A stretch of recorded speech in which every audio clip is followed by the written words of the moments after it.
상속세 절세해준다는 아들의 말을 믿었습니다. 그게 제 인생 최대의 실수였습니다. 엄마, 도장만 찍으세요. 세무조사 나오면 건물 다 빼앗길 수도 있어요. 어머님, 저희 믿으세요. 일주일만 명에 옮겼다 다시 돌려드릴게요. 도연아, 이게 뭐니? 양도 계약서잖아. 너 나한테 건물 팔라는 거였어? 며느리가 파쇄기를 돌리던 그 순간 제 진돗개 백설이가 전선을 물어뜯었습니다. 그리고 USB 하나를 물고 나왔습니다. 피고인은 침몰을 기만하여 15억 원 상당의 재산을 편취하려 했습니다. 징역 1년 6개월. 가족보다 한 마리 개가 더 진실했습니다. 제 이야기 끝까지 들어주세요. 새벽 5시, 윤명자는 어김없이 눈을 떴다. 잠이 많이 줄었다. 67이 되고 나서부터는 새벽잠이 사치처럼 느껴졌다. 남편 윤기철이 세상을 떠난 지 벌써 5년째. 이제는 그의 빈자리가 너무 익숙해져서 오히려 그게 더 슬펐다. 명자는 이불을 걷어차고 일어나 거실로 나왔다. 작은 양평 단독주택? 마당 한쪽에 심어놓은 무궁화 나무가 바람에 흔들리고 있었다. 남편이 은퇴 후 손수 심은 나무였다. 그는 말했었다. 이 집에서 노후를 보내자고. 서울은 시끄럽고 복잡하니 여기서 조용히 살자고. 하지만 그는 이 집에서 겨우 3년을 살고 떠났다. 명자는 창문을 열었다. 차가운 새벽 공기가 폐속으로 파고들었다. 그때 마당 구석에서 흰 그림자가 움직였다. 백설이었다. 명자가 부르기도 전에 진돗개는 이미 현관 앞으로 달려와 꼬리를 흔들고 있었다. 일어났니, 우리 백설이? 명자는 백설의 목을 쓰다듬었다. 남편이 죽고 반년쯤 지났을 때 명자는 더 이상 혼자 사는 게 버거워졌다. 밤마다 찾아오는 적막감, 아무도 부를 사람이 없는 저녁 식탁, 텔레비전 소리만 가득한 거실. 그때 이웃집 할머니가 강아지 한 마리를 데려왔다. 명자 씨, 혼자 사는 거 쓸쓸하잖아. 이해라도 키워봐. 그렇게 백설이가 왔다. 생후 2달쯤 됐을까? 새하얀 털에 까만 눈망울. 명자는 처음엔 귀찮았다. 개 밥을 챙기고 산책을 시키고 배변을 치우는 일이 60 중반의 여자에게 쉬운 일은 아니었다. 하지만 백설은 명자보다 빨리 적응했다. 명자가 부엌에 서면 졸졸 따라왔고 명자가 마당에 나가면 꼬리를 흔들며 맞이했다. 그리고 무엇보다 백설은 명자가 우는 날이면 반드시 옆에 와서 누웠다. 너만 있으면 되는 거야, 그치? 명자는 백설의 밥그릇에 사료를 담아주고 자신은 된장찌개를 끓이기 시작했다. 오늘도 반찬 배달이 6건 있었다. 동네 노인정, 혼자 사는 할머니들, 그리고 새로 입주한 젊은 부부. 명자는 은퇴한 뒤 반찬 가게를 운영하며 생계를 이어갔다. 물론 서울 종로에 있는 3층짜리 건물에서 나오는 임대료 덕분에 먹고 사는 데는 지장이 없었다. 한 달에 300만 원. 남편이 40대 때부터 모은 돈으로 산 건물이었다. 당시 5억이었던 건물은 이제 15억까지 올랐다. 명자는 그 건물을 아들 도연에게 물려주려고 했다. 언젠가는. 하지만 요즘 도연의 전화가 부쩍 잦아졌다. 엄마, 요즘 상속세가 얼마나 무서운지 알아요? 건물 시세가 오르면 오를수록 세금도 늘어나요. 지금 명의를 좀 정리 안 하시면 나중에 절반은 세금으로 나갈 거예요. 명자는 그 말을 들을 때마다 가슴 한쪽이 무거워졌다. 물론 도연의 말이 틀린 건 아니었다. 상속세는 실제로 무거운 짐이었다. 하지만 뭔가 석연치 않았다. 남편이 살아있을 때도 도연은 그 건물에 관심이 없었다. 아버지, 저 그런 거 필요 없어요. 저는 제 돈 벌어서 살 거예요. 그랬던 아들이 이제는 건물 얘기만 나오면 목소리가 달라졌다. 명자는 도마 위에 물을 썰며 생각했다. 혹시 도연이 돈이 필요한 건 아닐까? 회계사 사무실을 운영한다지만 요즘 경기가 안 좋다고 했다. 며느리 지은도 은행을 그만두고 집에서 애들만 보고 있다고 했다. 그래, 아마 형편이 어려운가 보다. 그래도 어미한테 손을 벌리긴 자존심이 상하니까 상속세 얘기를 꺼내는 거겠지. 명자는 스스로를 그렇게 위로했다. 핸드폰이 울렸다. 아들이었다. 엄마, 주말에 서울 올라오실 수 있어요? 세무사님이랑 한번 상담 좀 해보시라고요. 저도 같이 들어갈게요. 명자는 된장국 불을 줄이며 대답했다. 그래야 하나? 엄마 잘 모르는데. 엄마, 이거 정말 중요한 거예요. 나중에 후회하시면 안 돼요. 제가 차 가지고 모시러 갈게요. 명자는 통화를 끊고 한숨을 쉬었다. 백설이 명자의 발치에 앉아 명자를 올려다봤다. 명자는 백설의 머리를 쓰다듬었다. 백설아, 엄마가 뭔가 이상하긴 한데 뭐가 이상한지 모르겠어. 백설은 명자의 손등을 핥았다. 창밖으로 해가 떠오르기 시작했다. 명자는 다시 부엌으로 돌아가 반찬을 담았다. 오늘 하루도 그렇게 시작됐다. 하지만 명자는 알지 못했다. 이것이 자신의 평온한 일상이 끝나는 마지막 새벽이라는 것을. 토요일 오전 10시, 윤도현의 검은색 제네시스가 양평 집 앞에 섰다. 운전석에서 내린 도현은 깔끔한 정장 차림이었다. 명자는 현관문을 열며 아들을 맞이했다. 도현아, 왔니? 네, 엄마. 빨리 가봐야 해요. 세무사님 시간 맞춰놨거든요. 명자는 가방을 챙기다 백설을 돌아봤다. 백설이 명자의 다리에 몸을 비볐다. 백설이는 어떡하지? 엄마, 걔는 집에 두고 가세요. 금방 다녀올 건데. 명자는 백설의 밥그릇에 사료를 가득 담아주고 머리를 쓰다듬었다. 엄마 금방 올게. 착하게 있어. 차 안은 조용했다. 도연은 내비게이션을 설정하며 말했다. 엄마, 오늘 만나실 박형준 세무사님은 제가 아는 분 중에 최고예요. 국세청 출신이시거든요. 그래, 그럼 믿을만 하겠네. 당연하죠. 이분이 아니면 상속세 문제 해결 못해요. 명자는 창밖을 바라봤다. 양평에서 서울까지 1시간 남짓. 차는 강남 테헤란로 한복판에 멈췄다. 30층짜리 빌딩. 입구부터 대리석으로 치장된 고급스러운 건물이었다. 명자는 로비를 지나며 주눅이 들었다. 이런 곳에 오는 게 얼마만인가. 엘리베이터가 20층에 멈췄다. 문이 열리자 한강세무법인이라는 금색 간판이 눈에 들어왔다. 며느리 지은이 밝게 웃으며 나왔다. 어머님, 오셨어요? 어머, 고생하셨어요.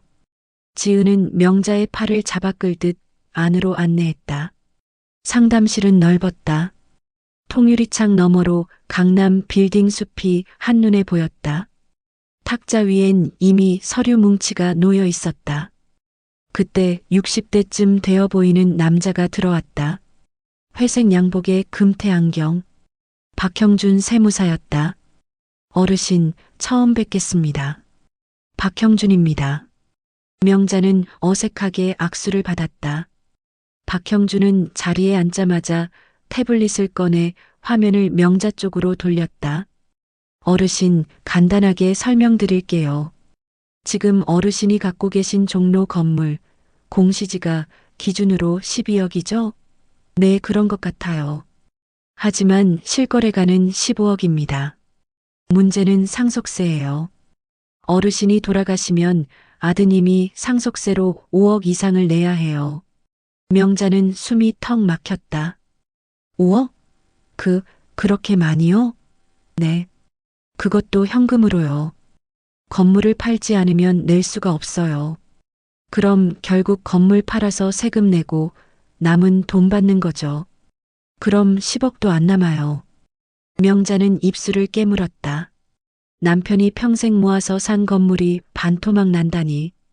그런데 방법이 있습니다. 박형준은 서류를 펼쳤다. 생전 증여를 지금 하시면 세금이 3억으로 줄어요. 2억이 절약되는 거예요. 단 지금 하셔야 해요. 내년부터 법이 바뀌거든요. 생전 증여요? 네. 쉽게 말하면 어르신이 살아계실 때 아드님한테 미리 넘기는 거예요. 그럼 세율이 낮아져요. 명자는 도연을 쳐다봤다. 도연은 고개를 끄덕였다. 엄마, 이게 제일 합리적인 방법이에요. 제가 여러 군데 알아봤어요. 지은이 명자의 손을 잡았다. 어머님, 저희가 어머니 재산 탐내는 거 아니에요. 그냥 세금 아끼려는 거예요. 어차피 나중엔 도연이가 물려받을 건데 왜 세금을 더 내요? 명자는 고개를 저었다. 그래도 남편이 피땀 흘려 산 건물인데 내 이름도 아직 살아있는데 왜 넘겨야 하나? 박형준이 끼어들었다. 어르신, 오해하셨어요. 명의만 옮기는 거예요. 어르신은 계속 그 집에서 임대료 받으시면 돼요. 계약서에 다 명시됩니다. 그럼 내 이름은 빠지는 거 아닌가요? 법적으로는 그렇죠. 하지만 실질적으론 어르신 겁니다. 명자는 뭔가 이상했다. 법적으로 내 것이 아니면 그게 내 거가 아닌 거 아닌가? 도연이 조급하게 말했다. 엄마, 이거 오늘 안 하시면 다음 주에 세무조사 나올 수도 있어요. 건물 임대소득 신고 안 하신 거 있잖아요. 명자는 화들짝 놀랐다. 뭐? 나 신고 다 했는데? 아니에요, 엄마. 작년에 2달분이 누락됐어요. 제가 확인했어요. 박형준이 덧붙였다. 어르신, 세무조사 나오면 가산세만 수천만 원이에요. 자칫하면 건물도 압류당할 수 있어요. 명자의 머릿속이 하얘졌다. 압류? 세무조사? 지은이 서류를 밀어 넣었다. 어머님, 도장만 찍으시면 끝이에요. 어렵지 않아요. 우리 믿으세요. 명자는 떨리는 손으로 서류를 집어들었다. 생전증여 계약서라는 제목이 보였다. 하지만 글자가 너무 작았다. 명자는 안경을 꺼내 썼다. 그때 도연이 손목시계를 봤다. 엄마, 세무사님 시간 없으셔요. 빨리 결정하셔야 해요. 명자는 가슴이 두근거렸다. 이건 뭔가 잘못됐다. 하지만 뭐가 잘못됐는지 알 수 없었다. 나 좀 생각해 볼게. 도연의 얼굴이 굳었다. 엄마, 생각할 시간 없어요. 오늘 안 하시면 다 끝이에요. 명자는 서류를 내려놓았다. 미안하다. 엄마, 오늘은 못하겠어. 상담실에 침묵이 흘렀다. 박형준이 헛기침을 했다. 지은은 입술을 깨물었다. 도연은 명자를 차에 태우고 양평으로 돌아왔다. 차 안은 냉랭했다. 집에 도착했을 때 백설이 반갑게 달려나왔다. 명자는 백설을 안았다. 그리고 현관문을 닫는 순간 눈물이 터졌다. 백설아, 엄마가 이상한 걸까? 아니면 쟤들이 이상한 걸까? 백설은 명자의 눈물을 핥아주었다. 사흘이 지났다. 도연의 전화는 하루에 5번씩 걸려왔다. 엄마, 생각 좀 해보셨어요? 엄마, 세무조사 통보 나오기 전에 정리하셔야 해요. 엄마, 저 정말 엄마 위해서 하는 말이에요. 명자는 전화를 받을 때마다 가슴이 답답했다. 그리고 화요일 저녁, 도연이 직접 찾아왔다. 명자는 된장찌개를 끓이다 현관문을 열었다. 도연의 얼굴은 피곤해 보였다. 엄마, 오늘 꼭 결정하셔야 해요. 내일까지 서류 안 넣으면 정말 끝이에요. 도연아, 엄마가 그래도 좀 더 생각은 무슨 생각이에요? 도연이 처음으로 목소리를 높였다. 엄마는 세상 물정을 몰라요. 세금이 얼마나 무서운지 아세요? 건물 다 빼앗길 수도 있어요. 명자는 움찔했다. 백설이 으르렁거리며 도연 앞으로 다가갔다. 저게 좀 치워요. 도연이 짜증스럽게 말했다. 명자는 백설을 안았다. 도연아, 엄마 무섭다. 내가 왜 이러는지 모르겠어. 도연은 한숨을 쉬었다. 그리고 목소리를 낮췄다. 엄마, 미안해요. 제가 너무 급했네요. 그럼 이렇게 해요. 내일 저녁에 제 사무실로 오세요. 거기서 천천히 설명드릴게요. 박세무사님 말고 제가 직접 설명해 드릴게요. 사무실? 네. 엄마가 편하게 볼 수 있게 제가 자료 다 준비해 놓을게요. 내일 6시에 제가 모시러 올게요. 명자는 고개를 끄덕였다. 도연은 돌아갔고 명자는 백설을 안고 한참을 있었다. 백설아, 내일은 너도 같이 가자. 엄마 혼자는 무서워. 다음 날 저녁 6시, 도연의 차가 다시 왔다. 명자는 이번엔 백설을 데리고 나왔다. 엄마, 걔는 왜 데려와요? 얘도 식구야. 같이 가면 안 돼? 도연은 뭔가 말하려다 입을 다물었다. 알겠어요. 타세요. 차는 이번엔 강남이 아니라 서초동으로 향했다. 도연의 회계법인 사무실이었다. 15층짜리 건물 7층. 윤도연 회계법인이라는 간판이 보였다. 여기가 내 사무실이구나. 네. 한 3년 됐어요. 사무실 안은 조용했다. 직원들은 모두 퇴근한 모양이었다. 도연의 개인 사무실로 들어가자 지은이 이미 와 있었다. 어머님, 오셨어요? 지은의 미소는 여전히 밝았지만 명자는 그 미소가 예전 같지 않게 느껴졌다. 백설이는 왜 데려오셨어요? 같이 있으면 안 되니? 아니에요, 괜찮아요. 저쪽 소파에 앉혀두세요. 명자는 백설을 소파에 앉혔다. 백설은 명자를 빤히 쳐다봤다. 도연은 책상 위에 서류를 펼쳤다. CONTRACT라고 큼직하게 쓰인 영문 제목이 눈에 띄었다. 엄마, 이게 생전증여 계약서예요.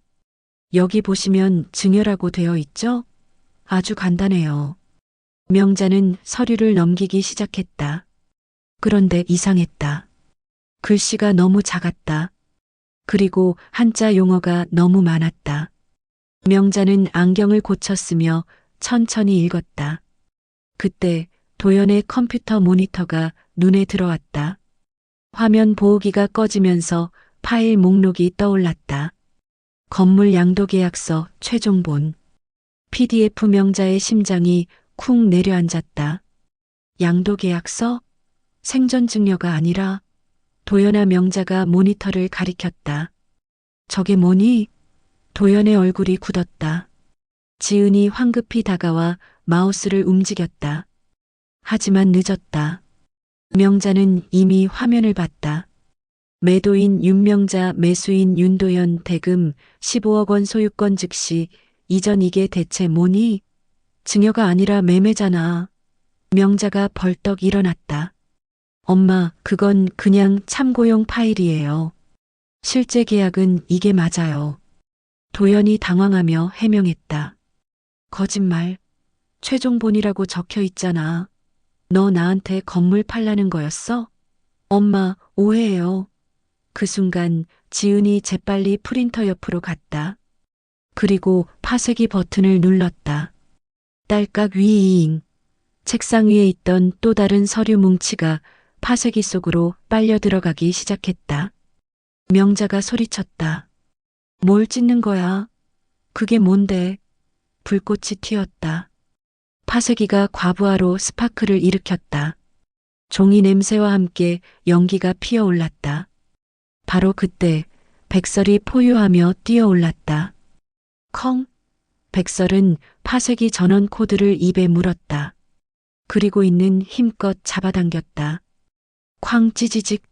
스파크가 터지고 사무실 불이 깜빡거렸다. 파쇄기가 멈췄다. CONTRACT 서류 조각들이 공중에 흩날리며 바닥에 떨어졌다. 마치 눈이 내리는 것 같았다. 명자는 떨리는 손으로 바닥에 떨어진 종이 조각을 주워 반쪽만 남은 종이. 하지만 글자는 선명했다. 건물 양도 및 지분 이전 계약서 매도인 윤명자, 매수인 윤도연, 대금 15억 원 완납 소유권 이전 즉시 명자의 손이 떨렸다. 완납? 나 한 푼도 받은 적 없는데? 도연과 지은의 얼굴이 창백해졌다. 침묵이 흘렀다. 그때 백설이 다시 프린터 밑을 파헤치기 시작했다. 아, 그게 좀 말려. 도연이 달려들었다. 하지만 백설은 이미 무언가를 입에 물고 나왔다. 검은색 USB 메모리. 명자는 백설의 입에서 USB를 낚아챘다. 이게 뭐니? 그건 그냥 프린터 저장용이에요. 아무것도 아니에요. 지은이 빼앗으려 했지만 명자는 USB를 가방 깊숙이 넣었다. 명자는 도연을 똑바로 쳐다봤다. 도연아, 너 지금 엄마한테 뭘 한 거니? 도연은 대답하지 못했다. 명자는 백설의 목줄을 잡고 사무실을 나섰다. 엄마, 엄마. 도연이 뒤따라왔지만 명자는 돌아보지 않았다. 엘리베이터 안에서 명자는 백설을 끌어안고 울었다. 이 녀석아, 내가 엄마를 구했구나. 내가 아니었으면 엄마는 백설은 명자의 눈물을 핥아주었다. 건물 밖으로 나온 명자는 택시를 잡아탔다. 손에 쥔 찢긴 계약서와 USB. 이것이 무엇을 의미하는지 명자는 이제 알았다. 아들이 자신을 배신했다는 것을. 택시가 양평 집 앞에 도착한 건 밤 9시가 넘어서였다. 명자는 백설과 함께 집으로 들어갔다. 손은 여전히 떨리고 있었다. 명자는 거실 탁자 위에 찢긴 계약서와 USB를 조심스럽게 올려놓았다. 형광등 불빛 아래서 본 글자들은 더욱 선명했다. 건물 양도, 대금 완납, 소유권 즉시 이전. 명자는 무릎에 힘이 풀려 주저앉았다. 완납이라니, 나 단돈 1원도 받은 적 없는데. 백설이 명자의 무릎에 머리를 기댔다. 명자는 백설의 목을 끌어안았다. 백설아, 내가 아니었으면 엄마는 아무것도 몰랐을 거야. 그대로 도장 찍었을 거야. 전화벨이 울렸다. 도연이었다. 명자는 전화를 받지 않았다. 벨소리가 멈췄다. 하지만 곧바로 다시 울렸다. 한 번, 두 번, 세 번. 명자는 결국 전화를 받았다. 엄마. 도연의 목소리는 다급했다. 엄마, 오해예요. 진짜 오해라니까요. 뭐가 오해니? 내가 직접 봤어. 양도 계약서. 15억에 건물 팔라는 거였잖아. 그건 그냥 만약을 대비해서 만든 서류예요. 실제로는 증여 계약을 하려던 거였어요. 그럼 왜 파쇄기로 찢었어? 왜 숨기려 한 거야? 도연은 잠시 침묵했다. 그리고 목소리가 차갑게 식었다. 엄마, 그 USB 어디 있어요? 명자는 가슴이 철렁했다. 왜?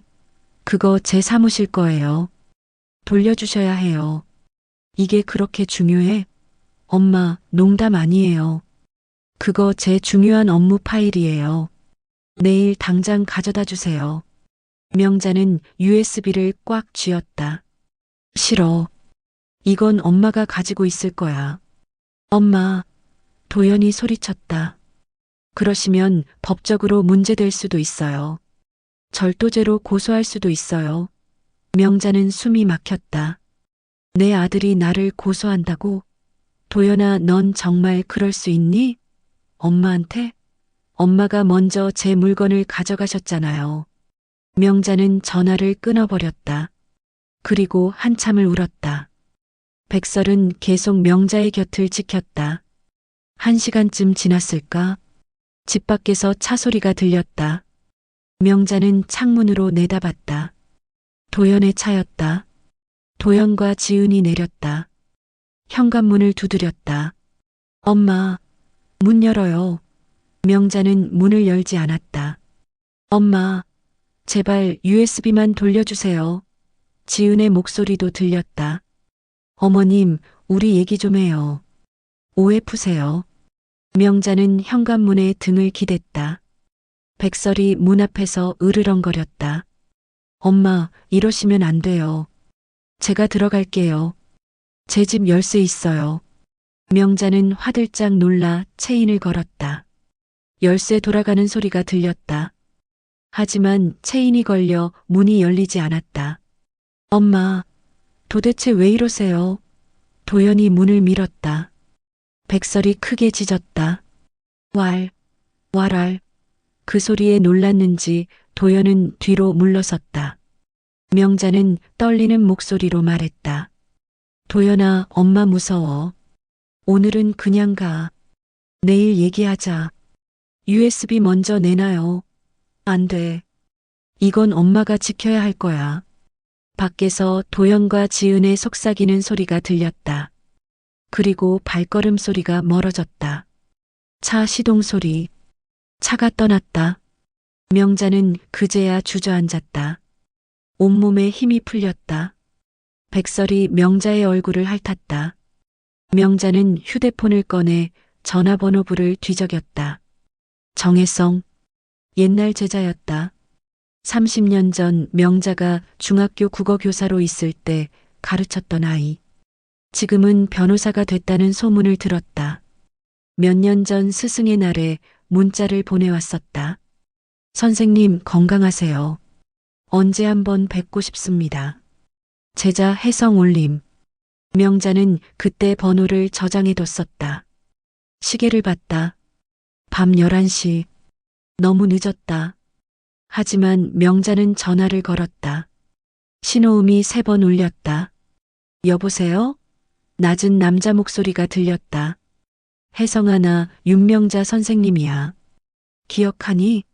전화 너머로 잠깐 침묵이 흘렀다. 선생님? 선생님 맞으세요? 그래, 혜성아. 미안하다. 이 밤중에 전화해서. 아니에요, 선생님. 무슨 일 있으세요? 목소리가 안 좋으신데 명자는 눈물이 터졌다. 혜성아, 선생님 좀 도와줄래? 선생님이 지금 너무 힘들어. 선생님 무슨 일이세요? 말씀하세요. 명자는 울먹이며 말했다. 혜성아, 선생님 아들이 선생님을 속였어. 건물을 빼앗으려고 했어. 전화 너머로 혜성이 숨을 들이마시는 소리가 들렸다. 선생님 지금 어디 계세요? 양평 집에 있어. 혹시 증거 같은 거 있으세요? 응. 계약서 반쪽이랑 USB가 있어. 절대 버리지 마세요. 내일 아침에 제가 찾아뵐게요. 그때까지 아무한테도 보여주지 마시고 안전하게 보관하세요. 고맙다, 혜성아. 선생님 괜찮으실 거예요. 제가 도와드릴게요. 전화를 끊고 명자는 한숨을 쉬었다. 그리고 찢긴 계약서와 USB를 봉투에 넣어 서랍 깊숙이 숨겼다. 백설은 서랍 앞에 누워 지키듯 자리를 지켰다. 명자는 백설의 머리를 쓰다듬었다. 백설아, 내일부터는 엄마가 싸워야겠다. 더 이상 당하고만 있을 순 없어. 밤은 깊어갔고 명자는 잠들지 못했다. 창밖에서 바람 소리가 들렸다. 그리고 명자는 다짐했다. 아들이 아니라 이제는 적이다. 아침 8시.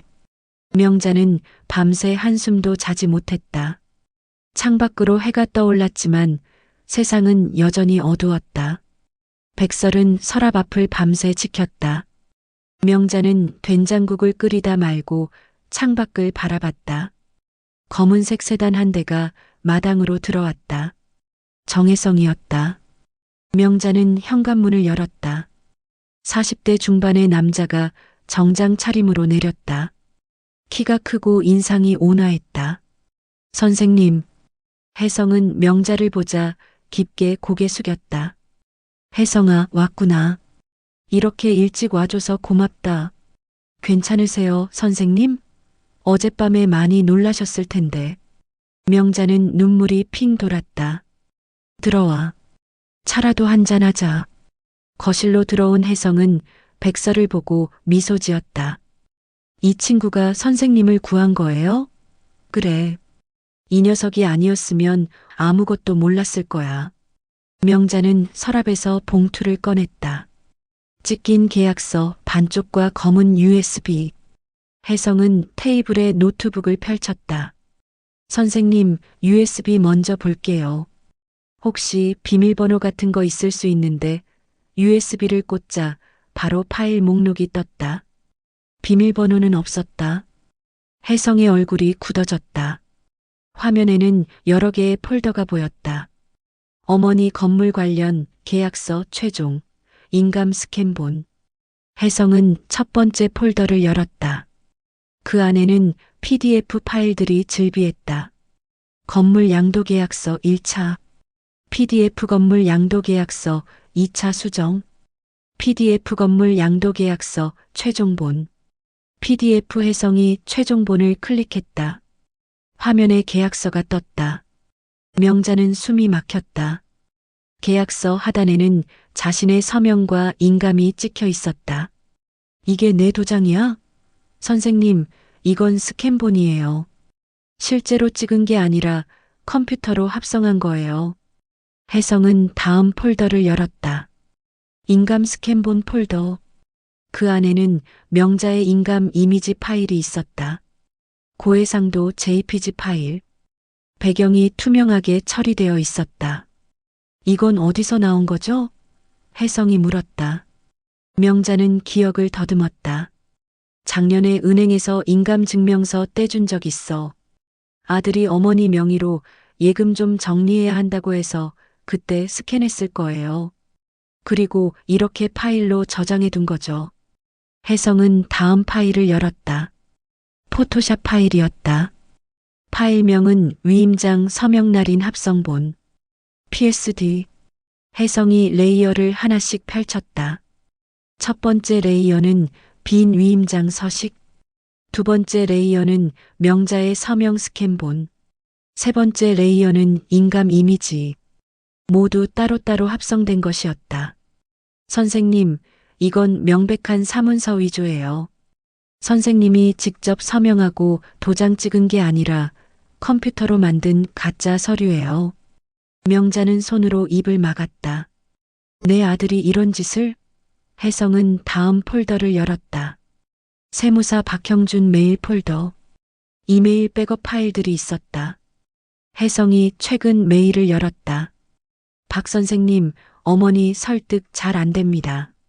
계획대로 진행하려면 강하게 밀어붙여야 할 것 같습니다. 일단 세무조사 얘기로 겁을 주고 그래도 안 되면 계약서에 서명받지 않고 진행할 수 있는 방법 알려주세요. 윤도현 도현 씨, 서명 없이는 불가능합니다. 하지만 인감증명서만 있으면 대리인 위임 방식으로 진행 가능합니다. 어머님께 대리인 위임장만 받아내세요. 나머지는 제가 처리하겠습니다. 박형준 명자는 눈물을 흘렸다. 처음부터 계획이었던 거네. 혜성은 프린터 로그 파일도 확인했다. 2024년 9월 15일. 건물 양도계약서 최종본. PDF 유저 윤도현. 파쇄기까지 연결되어 있었어요. 인쇄하자마자 자동으로 파쇄하게 설정해 둔 거예요. 증거를 남기지 않으려고 한 거죠. 명자는 주먹을 불끈 쥐었다. 혜성은 찢긴 계약서 조각들도 꺼냈다. 투명 파일에 담아온 파쇄기 조각들도 있었다. 선생님, 혹시 파쇄기에서 나온 다른 조각들도 가져오셨어요? 아니, 그냥 바닥에 떨어진 것만 주웠어. 괜찮아요. 이것만으로도 충분해요. 혜성은 조각들을 퍼즐 맞추듯 배열하기 시작했다. 명자도 옆에서 도왔다. 백설은 두 사람 사이에 앉아 지켜봤다. 1시간쯤 지나자 계약서에 윤곽이 드러났다.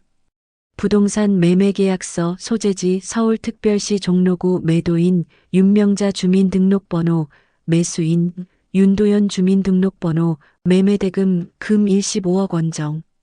계약금 금 1억 5천만 원 정 본 계약 체결과 동시 지급 완료 잔금 금 13억 5천만 원 정 소유권 이전 시 지급 완료 특약사항 본 계약은 매도인의 자발적 의사에 따라 체결되었으며 매수인은 상기 대금을 완납하였음을 확인한다. 명자는 손이 떨렸다. 계약금도 잔금도 단 한 푼 받은 적 없어. 그런데 완납이라고 적혀 있어. 혜성은 고개를 끄덕였다. 이건 사기예요, 선생님. 그리고 사문서 위조, 재산 강취 미수. 형법상 명백한 범죄입니다. 명자는 눈물을 닦았다. 혜성아, 선생님이 어떻게 해야 할까? 고소하셔야 합니다. 내 아들을? 선생님, 이건 가족 문제가 아니에요. 범죄예요. 도연 씨는 선생님을 속이고 재산을 빼앗으려 했어요. 그리고 그게 들통나자 증거를 없애려 했고요. 명자는 한참을 침묵했다. 백설이 명자의 무릎에 턱을 올렸다. 명자는 백설을 쓰다듬으며 말했다. 좋아. 고소하자. 더 이상은 못 참아. 혜성은 노트북을 열었다. 지금부터 고소장 작성하겠습니다. 선생님, 처음부터 차근차근 말씀해 주세요. 그날 오후까지 명자와 혜성은 고소장을 완성했다. 피고소인 윤도현, 서지은, 박형준. 죄목 사문서 위조, 사기, 재산 강취 미수, 증거인멸 미수. 혜성은 고소장을 봉투에 넣으며 말했다. 선생님, 내일 검찰청에 제출하겠습니다. 각오하세요. 이제부터는 전쟁이에요. 명자는 고개를 끄덕였다. 괜찮아. 난 더 이상 물러서지 않을 거야. 다음 날 아침, 정혜성은 명자와 함께 서울중앙지방검찰청으로 향했다. 백설은 양평집에 남겼다. 명자는 검은색 한복을 입었다. 남편 장례식 이후 처음 꺼내 입는 옷이었다. 선생님, 긴장되세요? 혜성이 물었다. 아니, 오히려 마음이 편하다. 이제야 뭔가 제대로 하는 것 같아. 검찰청 민원실. 명자는 고소장과 증거물을 제출했다. 접수 직원이 서류를 확인했다. 피고소인이 3명이네요. 윤도현, 서진은, 박형준. 네. 셋 다 공모했어요. 직원은 접수중을 내밀었다. 사건 번호 2024고단 7823호로 접수되었습니다. 조사 일정은 문자로 통보됩니다. 명자는 접수중을 받아들었다. 종이 한 장이었지만 그 무게는 무거웠다. 밖으로 나오자 가을 햇살이 눈부셨다. 혜성이 말했다. 선생님, 일주일 안에 소환 통보 나갈 거예요. 그동안 다른 증거도 더 확보해야 합니다. 뭐가 더 필요해? 통장 거래 내역이요. 도연 씨가 계약금이나 잔금을 입금한 적이 없다는 걸 증명해야 해요. 그건 쉬워. 내 통장엔 아무것도 들어온 적 없으니까. 그날 오후 명자는 은행에 가서 최근 1년치 거래 내역을 뽑았다. 도연에게서 입금된 돈은 단 한 건도 없었다. 명절 용돈조차 없었다. 사흘 뒤 도연의 휴대폰에 문자가 왔다. 서울중앙지방검찰청 형사2부 피의자 윤도현 귀하 사문서 위조 및 사기 혐의 관련 출석 요구. 일시 2024년 9월 25일 오전 10시 장소. 서울중앙지방검찰청 형사2부 조사실. 도연은 휴대폰을 떨어뜨렸다. 사무실에 있던 지은이 물었다. 왜 그래? 도연은 떨리는 손으로 휴대폰을 주워들었다. 소환장이야. 검찰에서. 지은의 얼굴이 하얗게 질렸다. 뭐? 설마 어머니가 정말 고소한 거야? 그런 것 같아. 너한테도 올 거야. 예상대로 10분 뒤 지은의 휴대폰에도 같은 문자가 왔다. 박형준도 소환됐다. 도연은 책상에 주저앉았다. 이럴 줄 몰랐어. 지은이 화를 냈다. 당신이 USB를 제대로 관리 못해서 그렇잖아. 왜 프린터에 꽂아놨어? 내가 어떻게 알아? 걔가 그걸 물고 나올 줄. 두 사람은 서로를 비난했다. 하지만 소환장은 이미 왔다. 변호사를 선임해야 했다. 도연은 유명한 형사 전문 변호사에게 연락했다. 하지만 착수금만 3천만 원이었다. 돈이 너무 많이 들어. 도연이 한숨을 쉬었다. 그래도 가야지. 안 가면 구속될 수도 있어. 지은이 떨리는 목소리로 말했다. 9월 25일 오전 서울중앙지방검찰청 조사실. 명자는 참고인 자격으로 먼저 조사받았다. 담당 검사는 30대 후반의 여성이었다. 이름은 강민주. 피해자 윤명자 씨 맞으십니까? 네. 진술하신 내용이 모두 사실입니까? 네. 제 아들이 저를 속이고 건물을 빼앗으려 했습니다. 강민주 검사는 증거물을 하나씩 확인했다. USB, 계약서, 조각, 통장 거래 내역. 이 USB는 어떻게 확보하셨나요? 제게가 프린터 밑에서 물고 나왔습니다. 검사는 눈썹을 올렸다. 게요? 네. 진돗개예요. 백설이라고 해요. 검사는 미소를 지었다. 특이한 증인이네요. 증거 능력은 충분합니다. 잠시 밖에서 기다려주세요. 이제 피의자들을 조사하겠습니다. 명자는 대기실로 나왔다. 복도 끝에서 도연과 지은이 보였다.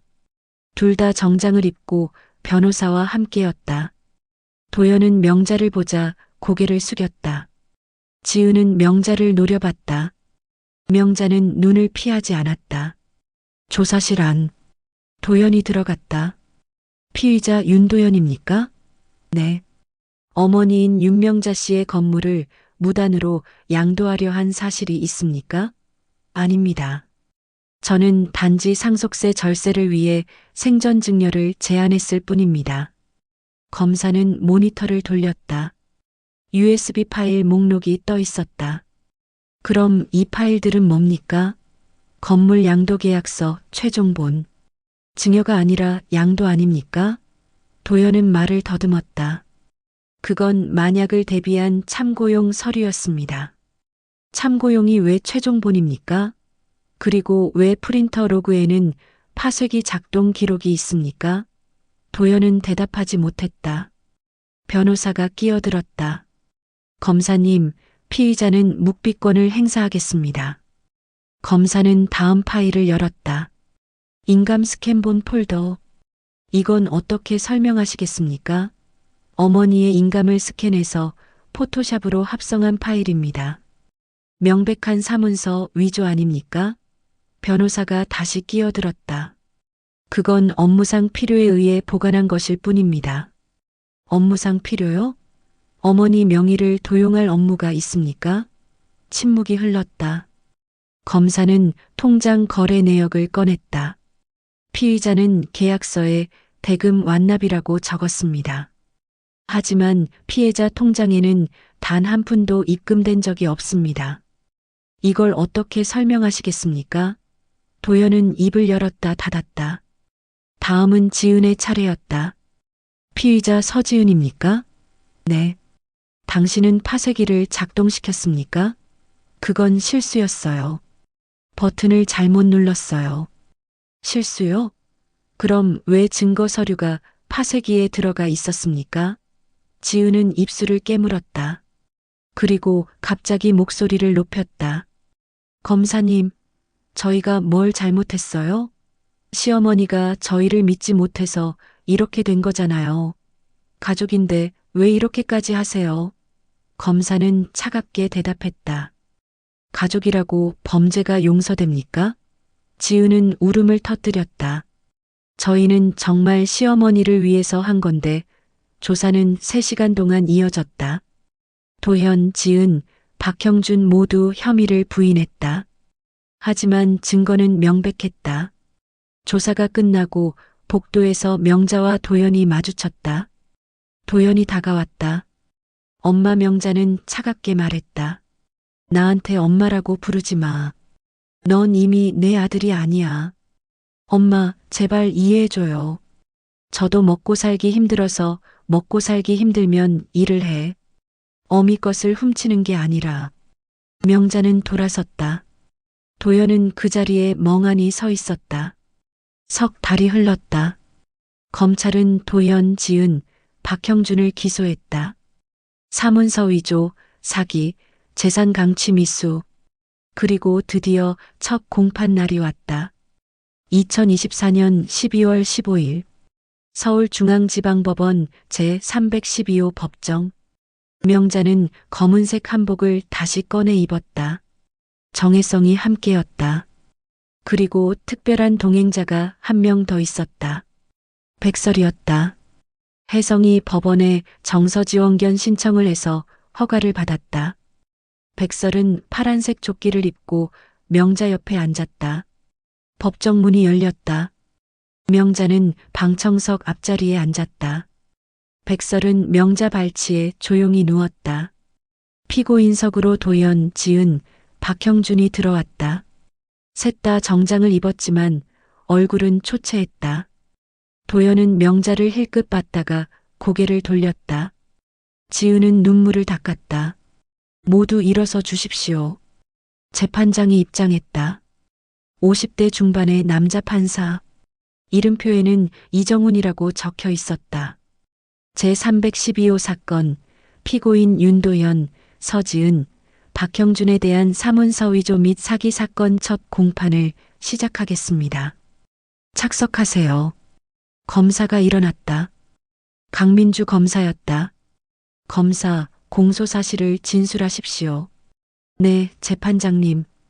피고인 윤도현은 피해자 윤명자의 친아들로서 피해자가 소유한 시가 15억 원 상당의 건물을 편취하기 위해 피고인 서지은, 박형준과 공모하여 피해자의 인감을 위조하고 허위 양도계약서를 작성했습니다. 또한 범행이 발각되자 증거를 파쇄하려 시도했습니다. 재판장이 피고인들을 바라봤다.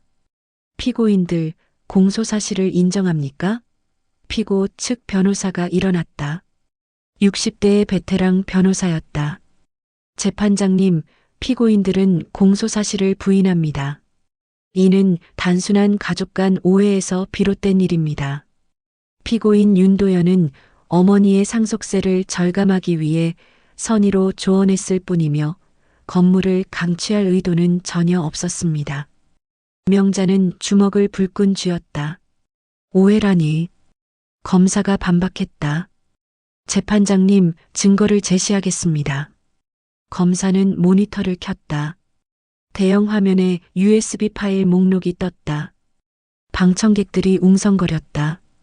이것은 피고인 윤도현의 사무실 프린터에서 발견된 USB입니다. 내부에는 위조된 계약서, 인감 스캔본, 그리고 공모자들 간의 이메일이 저장되어 있습니다. 화면이 바뀌었다. 포토샵 파일이 떴다. 레이어가 하나씩 펼쳐졌다. 명자의 서명, 인감 모두 따로 합성된 것이 명백했다. 재판장이 눈썹을 찌푸렸다. 피고인, 이것이 당신의 컴퓨터에서 발견됐다는 게 사실입니까? 도현은 입을 열었다 닫았다. 변호사가 끼어들었다. 재판장님, 그 파일은 업무 참고용으로 만든 것일 뿐입니다. 참고용이라고요?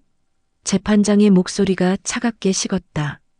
타인의 인감을 컴퓨터로 합성하는 게 무슨 참고용입니까? 변호사는 말문이 막혔다. 검사가 다음 증거를 제시했다. 재판장님, 이것은 파쇄기에서 복원한 계약서 조각입니다. 화면에 퍼즐처럼 맞춰진 계약서가 떴다. 대금 완납이라는 문구가 선명했다. 피고인은 계약서에 15억 원을 완납했다고 기재했습니다.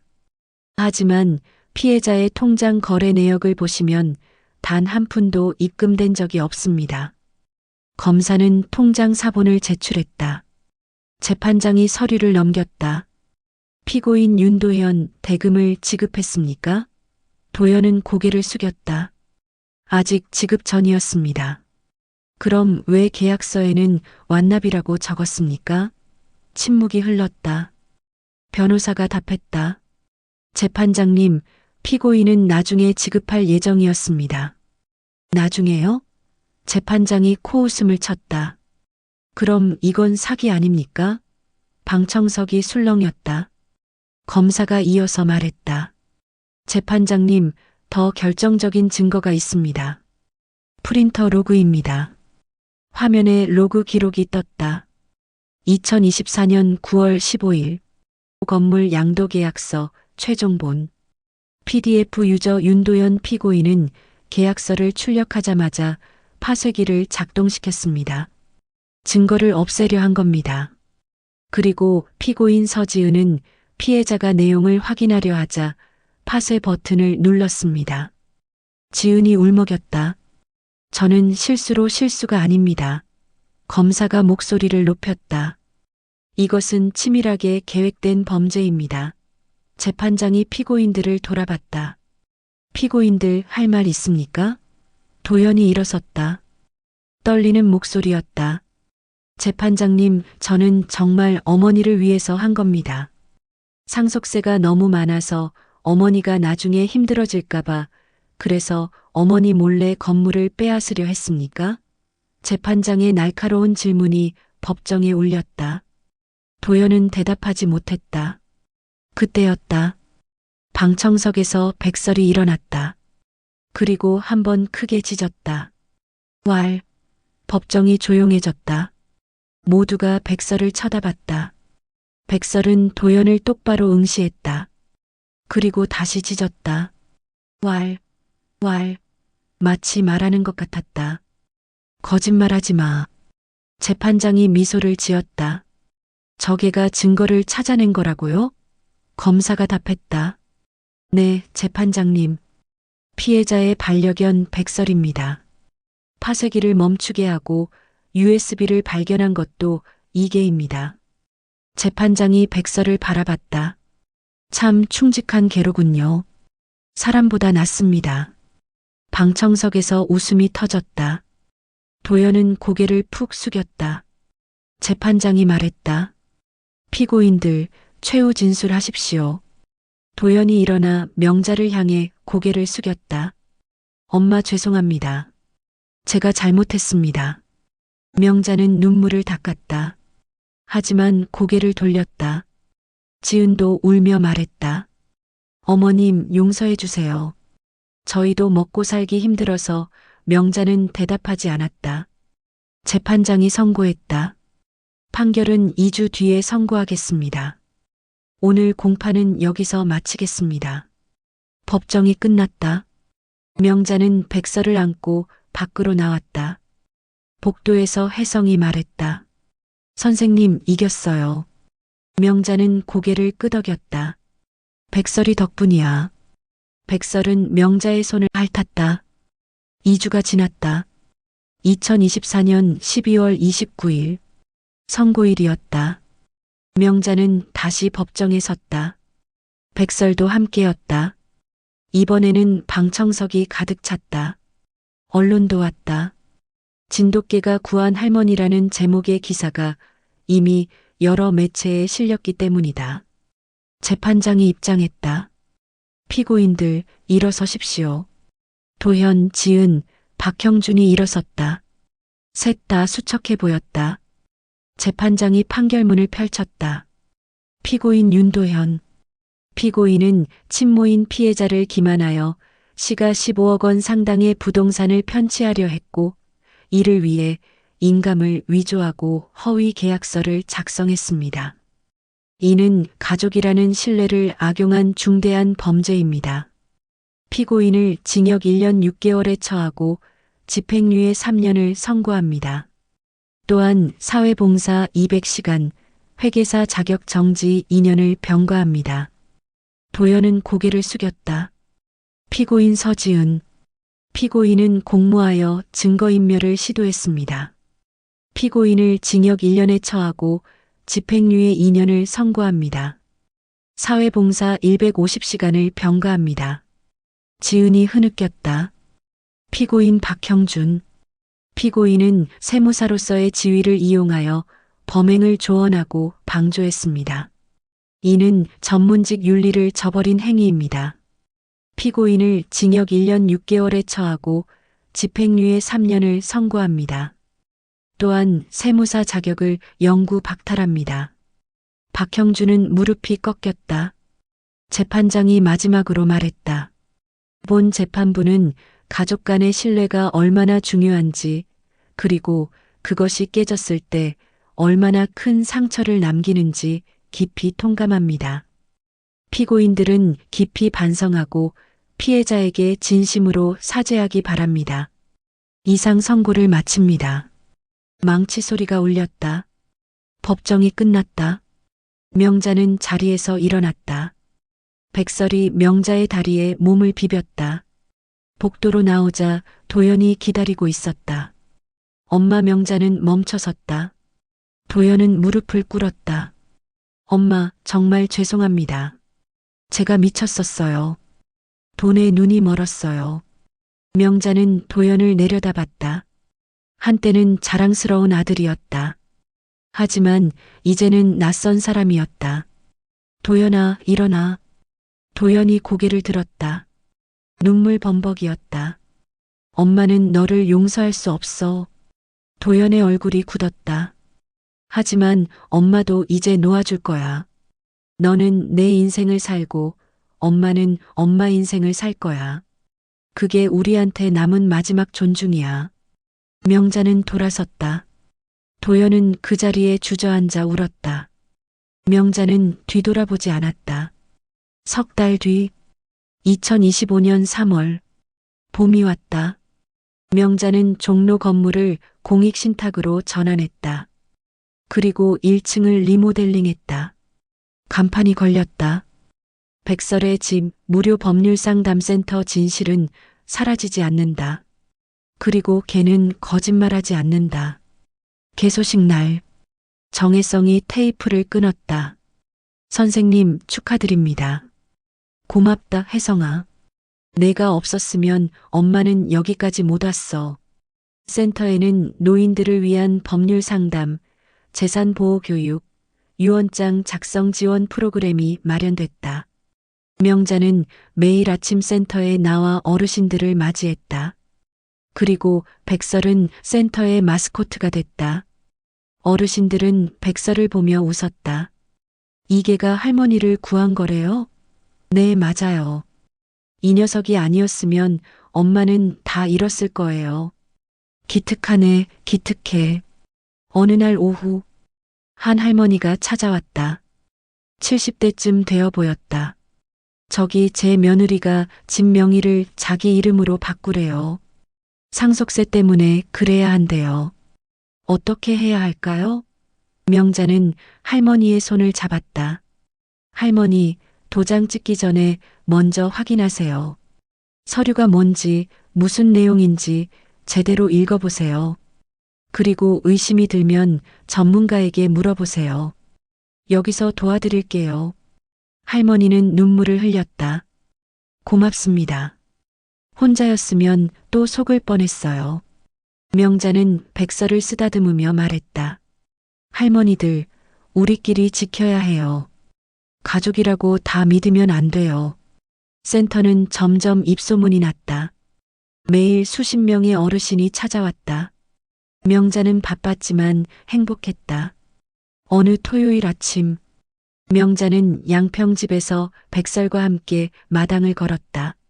남편이 심은 무궁화 나무에 꽃이 피었다. 명자는 무릎을 꿇고 땅을 만졌다. 여보, 우리가 이겼어. 아들한테는 졌지만 세상한테는 이긴 것 같아. 백설이 명자의 무릎에 턱을 올렸다. 명자는 백설의 머리를 쓰다듬었다.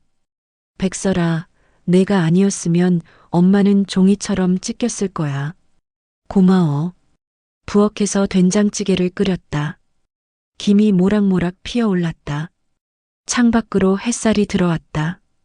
명자는 밥상을 차리며 중얼거렸다. 재산보다 중요한 건 내 이름이야. 그리고 내 인생은 더 이상 도장 한 번에 흔들리지 않아. 백설이 꼬리를 흔들었다. 명자는 밥 한 공기를 떠서 백설 앞에 놓았다. 자, 우리 백설이도 먹자. 오늘도 잘 살아보자. 그날 오후, 센터 앞에 한 남자가 서 있었다.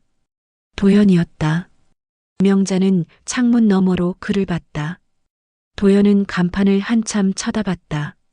그리고 고개를 숙이고 돌아섰다. 명자는 아무 말도 하지 않았다.